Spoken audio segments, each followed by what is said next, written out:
ইয়াত পাছেই আগৈছে আজি পাছ হৈছে নামৰ দখৰৰ পৰা ঠাই দি নিজ নাম নিজে গ্ৰহণ কৰক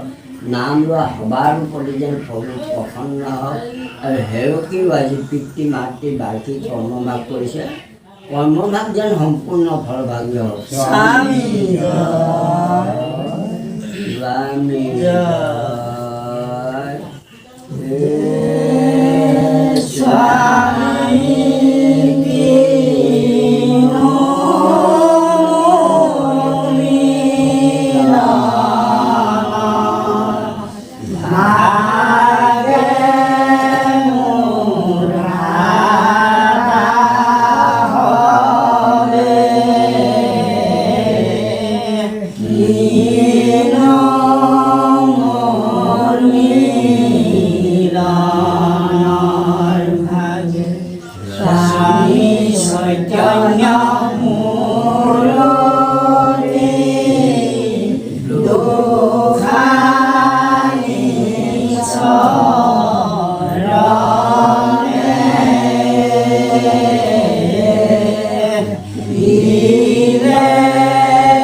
সৰ্বজনে বুলিব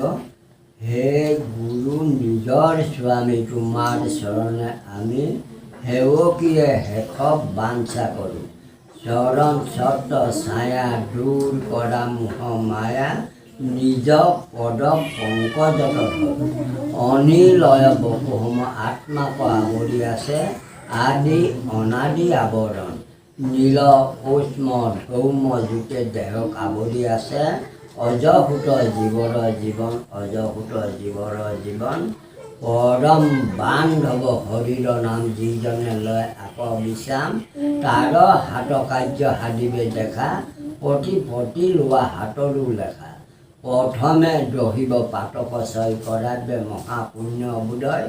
কৰাবে বিষয়ত বিৰপতি কৃষ্ণত বহাব প্ৰেম ভকতি উপযাইবে অতি বৈষ্ণৱী জ্ঞানে মায়াকো কৰি দহি নিজান চৈতন্যময় পূৰ্ণানন্দ হৰি থৈব তেন্তে একে কৰি তেবেকে শৈব উপাসন্ত কহিৰো পৰম তত্ত্ব একান্ত যেই নাম সেই হৰি জানা নিষ্ট কৰি নামৰ লগত থকা আপুনি চুৰি কৰি হৰিৰ সেৱাত নাহিকে পায় জানা নিষ্ট কৰি নাম মাত্ৰ ললাই সন্তু কিনো কৃপাময় হৰি পুনন্তে চতুৰ মহন্তসকলে ফুৰে হৰিগুণ গায়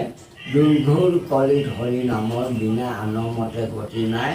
দুৰ্ঘোৰ কলিত হৰি নামৰ বিনা আনমতে গতি নাই প্ৰভুসকল